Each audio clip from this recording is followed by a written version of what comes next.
सैफ, वो क्या एक चीज है जो लोगों को मैरिज में हमेशा करनी चाहिए, like you know, to keep the spark alive? Role play.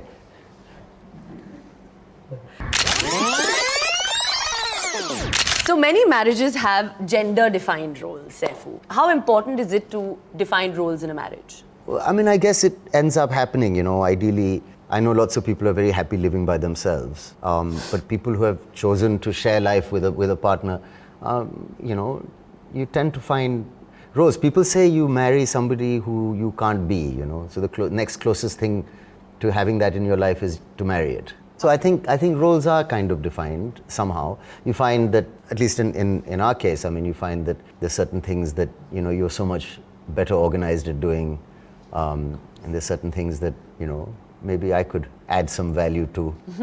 So it works out like that. Yeah, of course, where you're completely disorganized and Yeah. no form of time management whatsoever, but that's fine. We'll get on to the next question. Otherwise, we'll be just talking about Yeah. what we can do. So, जब बात responsibility sharing की आती है, तो I think the audience would like to know कि क्या हमारे marriage में कोई roles defined है? So why don't you start and then I can pitch in? I guess so. I mean, I'm thinking of holidays for a start, you know, I mean, the kind of planning and the ticketing and the So I'm in charge of execution.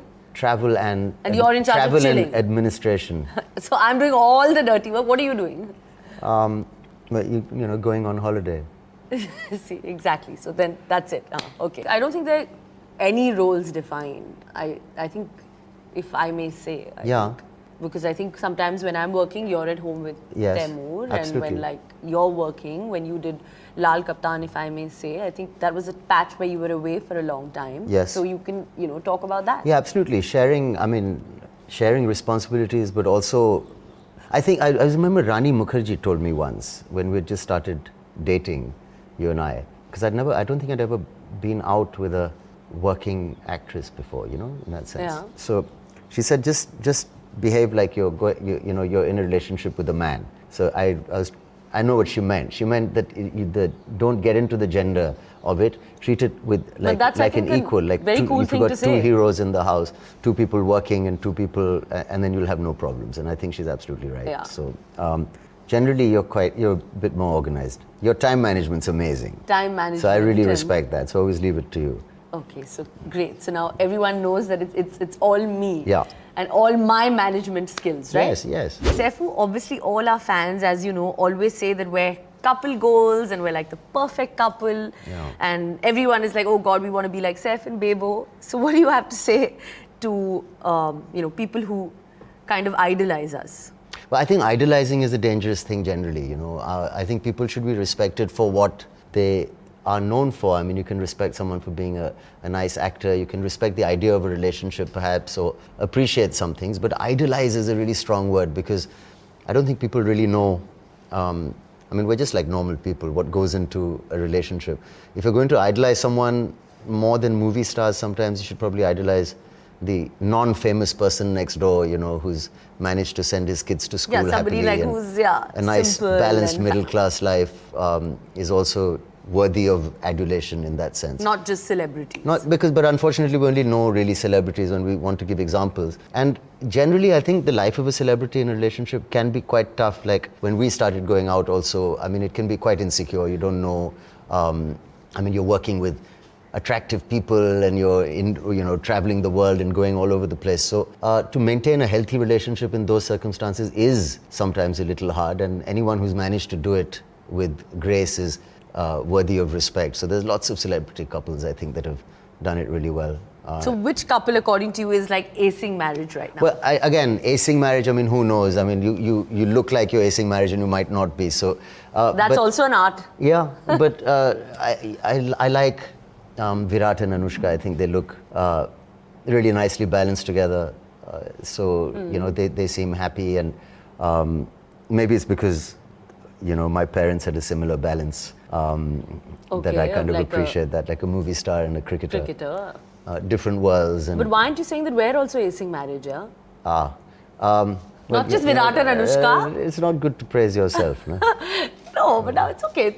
We're at least setting some kind of goals, I think, in some way. Well, nazar na lage. perhaps that's why. What, according to you, should be that one mistake that should never be done in a marriage? Well, I mean, broadly speaking, disrespect, but, very specifically, don't be unfaithful. That's pretty much a relationship destroyer. Don't attack the maid. That'd be rule number one, I'd say. Saif, It's been known to happen, apparently. oh God. Saif, वो क्या एक चीज है जो लोगों को marriage में हमेशा करनी चाहिए? Like, to keep the spark alive. Role play. Okay, I'm joking. Actually, our show is, we've spoken about every possible topic on the show, so I Sex. guess it's fine.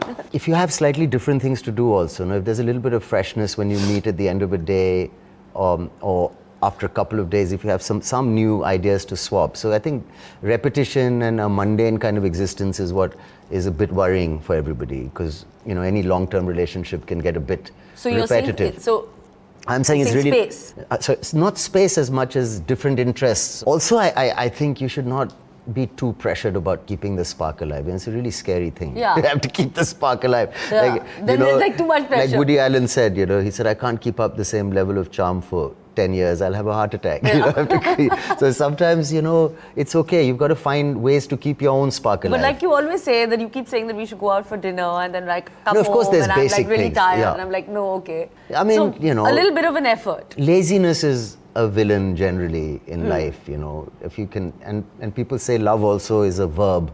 It's something that, has to be shown and practiced. Like if you don't feel like it and you go and pick someone up from the airport once in a while, it just makes things So then a you little should nicer. do that as well. Yeah, I know. So That's why I clearly say, you're not keeping don't the get spark me on alive the because show. You're not coming to pick I'll up be the airport. exposed. It's been 11 years. You haven't bothered. I doing picked you that. up once because your mother called and said that there's trouble in London or something. But that was like, I think that was also 10 years It ago. wasn't that Sir. long ago. It was about 3 years ago. No, I don't think so. People have compared marriage to like a base camp, and if you want to climb mountains, you need a good base camp before you can climb a mountain. But if you spend all your time climbing mountains, there'll be no base camp left. But So that's an amazing thing. if you can balance those things, that's the way to And do I it. think you do that. I think we both do that, Yeah. and it's important. Everyone learns from their parents' marriage, Saif. What Yeah. have you learned from Amma and Abba's marriage? Well, the fact that you can be really different in your interests and career choices and passions, and at the same time have a really healthy relationship and be together and be, committed to each other and absorb each other's kind of lives. I don't know how much he absorbed about films, but he was very happy to support her. And we never really talked too much about cricket at the dining table. We didn't talk about films too much. We talked about the real world, and normal friends would come over and they would talk about things that were happening and just normal kind of conversation. So I think the main thing I learned is to respect your partner's life without trying to take it over, and also how they found interests that they shared. Look, it's about respecting each other, and there are no such things as gender roles. Like you did this film Key and Car, it's fine. Yeah. As long as the house is running and it's running decently, well, and kids are being nourished in a loving environment, doesn't matter who does what or how it's done.